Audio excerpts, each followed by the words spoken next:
Hi, everybody. Welcome. My name is Robin Garrett State, and this is Keeping Your Money Safe Online. Again, my name is Robin Garrett State, and I'm a Senior Cybersecurity Risk Manager here at BECU. Let's talk about the agenda. We're going to be talking about social engineering red flags, the free cybersecurity courses that we offer, and what do you do if you become a victim. So we're going to take a brief poll. What I'd like you to do is look at the two examples we have up here and tell me, or just see if you can find out which one is the fake, and then we'll get back to that. We'll just wait here a few minutes just to give you a chance to check it out, and then we'll go right into it. All right, you should have had enough time to at least look at it and make a determination.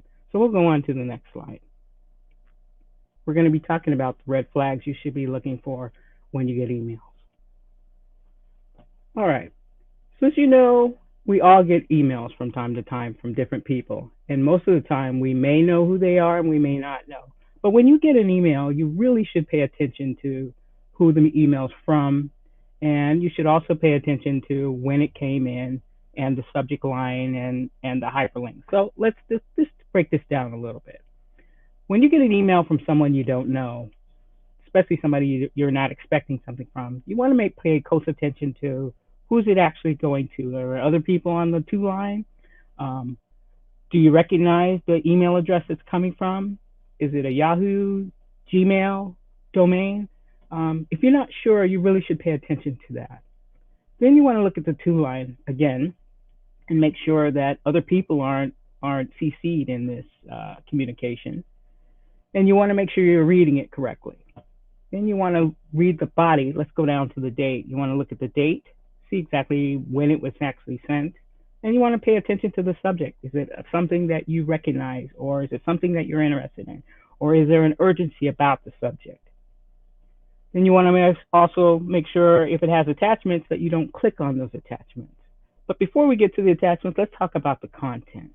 You need to look at the content and make sure that, well, the content isn't asking you to do something you know you really shouldn't be doing, or it doesn't make your hair go up in the back of your head with a tingly feeling, thinking, this looks suspicious. I'm not so sure of that. You want to make sure that you double check the content and make sure that it's something that you should be looking at. If there's a hyperlink in there, you never want to click on the hyperlink. It's best that you type in whatever the URL is into a separate tab and then go to it that way, because there could be malicious code in the background that you don't know anything about. So those are the things that you really should be looking at. And I want to tell you up front, we will have this available for you to download, so you can have, and you can refer back to it. All right. Now remember, I asked you to, well, let's wait a second. Deb, can you come on, please? Hey, Hi, Robin. Deb. Can you tell me the poll results by any chance? Do you know? Absolutely. It looks like 100% of our members that filled out the poll said that the answer was number one, which I'm assuming is the first. Awesome. Yeah.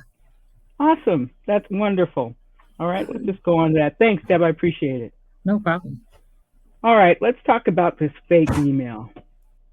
So in the fake email, everyone guessed it correctly. It was actually number one. Now let's talk about why it was number one. First of all, as you can see, this came from my bank at yahoo.com. Well, yahoo.com, most banks don't have a Yahoo domain. It'll be the actual name of the bank. So that's the first giveaway on that, right? Then it's asking you in the subject line, my bank financial inquiry. So, okay, why would my bank be sending me this as an inquiry? And then talking about how a value customer I am, but they want to verify the account. You should always never click on a link in an email that's asking you to verify your account.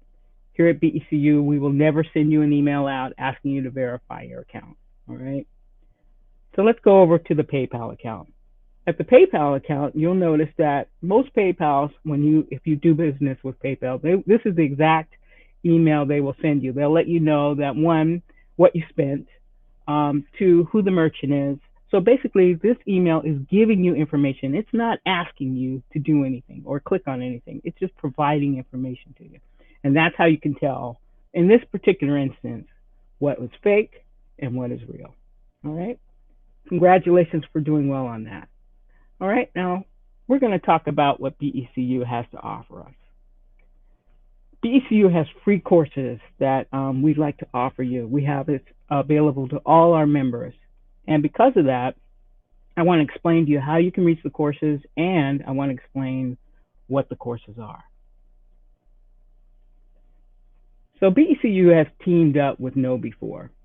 KnowBe4 is a reputable company that we've teamed up with to provide these free training classes to you.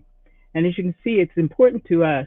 It's really, really important to us that you know how to be safe online, as well as your family members. And since it's free training, it's a win-win for both us and you. All right. Let's go to the next slide. Now I'm going to back up one. Sorry. Now I want to talk to you about the classes that we have for free. So you can learn about how to create your passwords, protecting your children online, giving out personal information, why you shouldn't do that, protecting your identity, opening up an email attachment.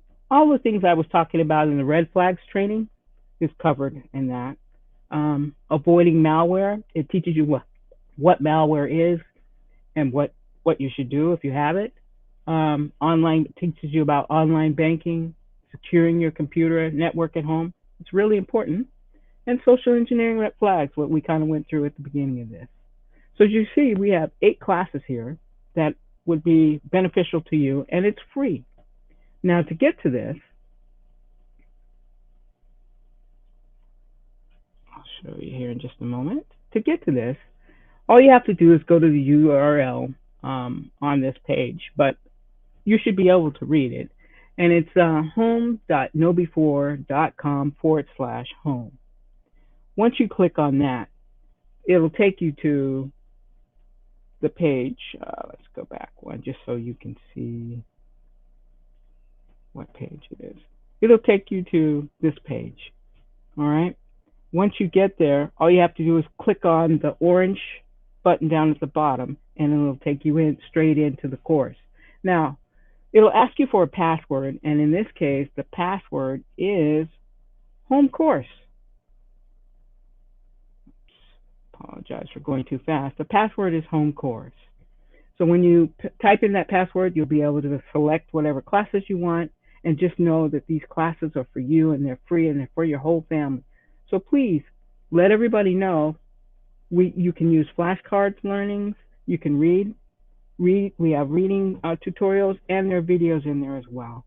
So it's a good way for you to get educated as far as your training goes with online safety. All right, so the next slide is, now what do you do if you become a victim? A lot of people want to know, if I give away my information, what do I do? What's the first thing I do? So I'm going to cover that right now. So if you become a victim, I want you to know you are not alone. As like the slide says, 4.2 billion lost on internet crimes in 2021. That tells you you're not alone, and a lot of people fall victim to scams. So the first thing you do if you happen to get scammed, you want to contact BECU right away. It's very important. Contact us right away and let us know what has happened. And then we'll do our part to lock down your account and protect you. You want to make sure you update your security software on your computer. Run a scan. Make sure that's up to date. And change your password. Now that's just some ideas, just some things you can do to protect yourself while you're online, and if you feel like you're a victim. On this page, we have additional resources for you that you can look at and go to, just so you can learn a little more. But I highly recommend that you take those training classes that we have for free for you as a member benefit. You can't go wrong when you can educate yourself and the family. All right, Deb. Um, how you doing there? Hi there, Robin. How are you? I'm good, thank you. Do we have any questions from anybody in the audience? I am actually not seeing a whole lot. Well, that's good. And perhaps they learned a lot then from those slides. Exactly. Exactly. Well, let me just say this then for the people that are listening, if there are no questions on there. I want you to know that BECU really cares about you as a member. We're all members here, and we care about how you interact online with us. Just know that we're here to help you. If you have issues, give us a call. We will address those issues that you may have, and please take those security awareness courses.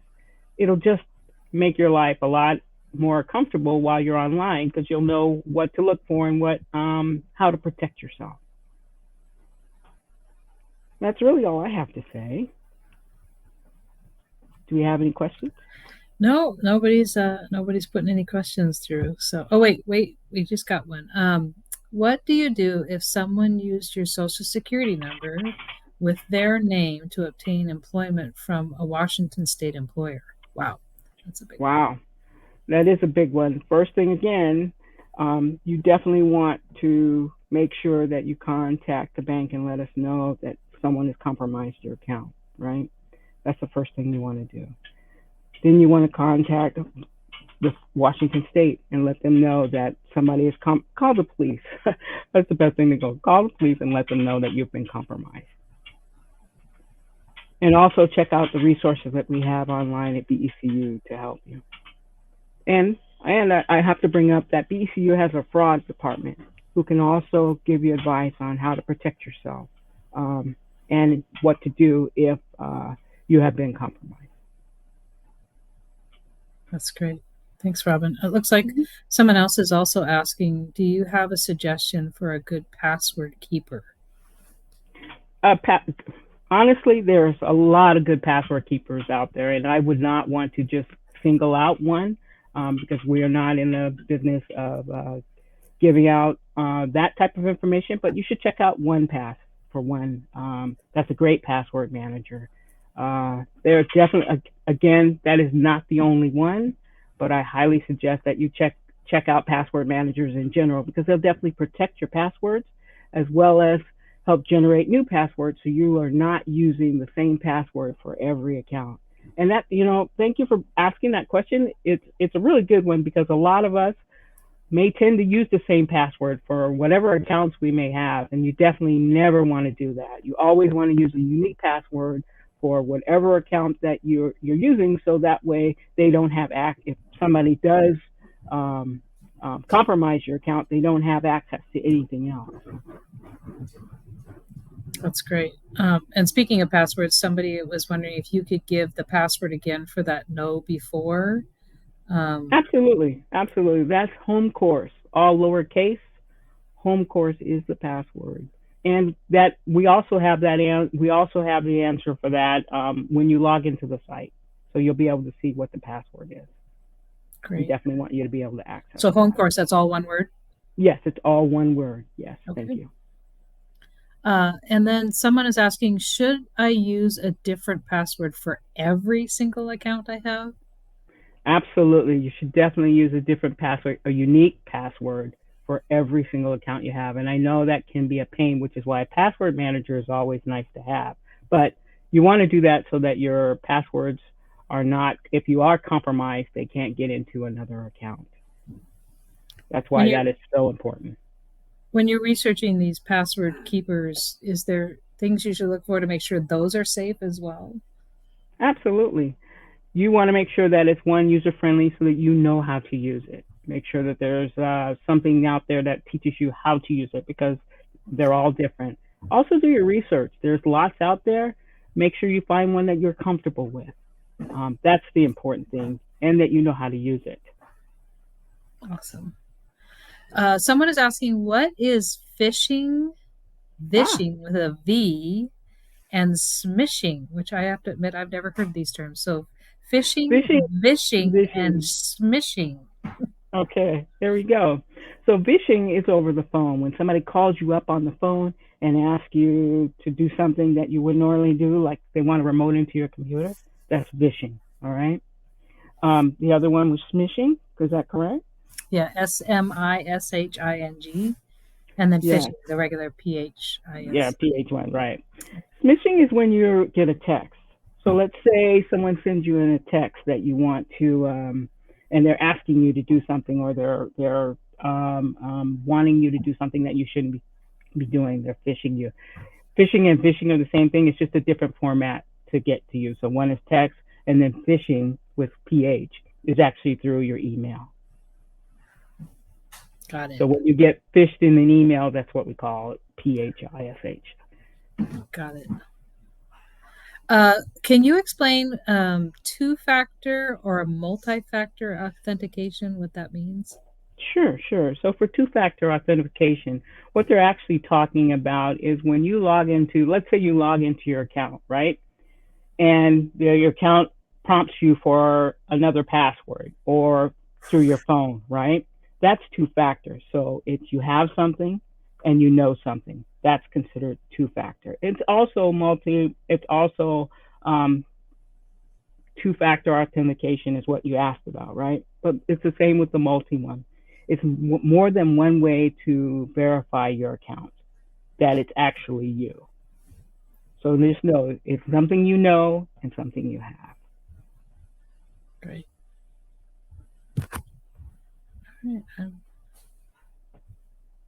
I always hear that you shouldn't use public Wi-Fi. Why is that, and is that true? That is true. You really shouldn't use public Wi-Fi because there's no encryption on there and it's not safe. So like, let's say, heaven forbid, you were to use public Wi-Fi and you wanted to access your bank account, right? Well, everything is clear text in the public, so it's easy for someone to say put um, a sniffer on the line and actually read your emails or get your password. So you never want to use a public Wi-Fi if at all possible. In fact, if you're on a public Wi-Fi, you should certainly never access any bank accounts or anything that's personal that you want to protect. Um, just curious, if you're on a public Wi-Fi and you open like an app, but it has like face recognition, will that also somehow give your password away? Not if it's physically looking at your face. No, it will not, because they're using a different form of authentication to authenticate you. It's only when you're actually typing in your passwords that they have the capability of actually doing a man in the middle attack and siphoning that information. Right. Just pausing for a bit to see if anybody asks any more questions. Well, since we have less than about 2 minutes, I do want to emphasize again the importance of when you're online, think about what you're doing. Sometimes we get in a rush, especially if we're reading our emails. Make sure you don't just click on anything. Pay attention to the subject line. Always read the content. Make sure you understand what they're asking you. And if they're really asking you to do something um, you're not comfortable with, don't do it. Always pick up the phone and call if you're not sure of something. And again, if you feel compromised, contact us. Call BECU and let us know what's going on, and we'll help you to the best of our ability. I do have one quick question. What about VPN? Does that help protect from public Wi-Fi or on? Yes, it does. As a matter of fact, a VPN, if you're paying for this VPN, then yes, it definitely will protect you. But there are still hackers out there who are advanced who can actually penetrate the VPN. So you just need to make sure that if you're on a public Wi-Fi, if you use a VPN, yes, that is an extra layer of security, but you still don't want to be accessing your bank information or anything like that while you're on public Wi-Fi. You need to And have some some type of encryption. Yes. Great. And somebody's asking, does Xfinity Wi-Fi count as public Wi-Fi? You know what? Xfinity is around for a lot of different companies, and I would say if you're out in public, say like at a Starbucks or another public facility, and it says and you see a Wi-Fi access that says Xfinity, then I would say yes, that is a public Wi-Fi, and you shouldn't be using any banking information on that. Great. Well, everyone, at this time we are at time. I just want to say thank you for joining me, and just know that BECU is here to protect you. Take care. Thanks, everyone. Bye.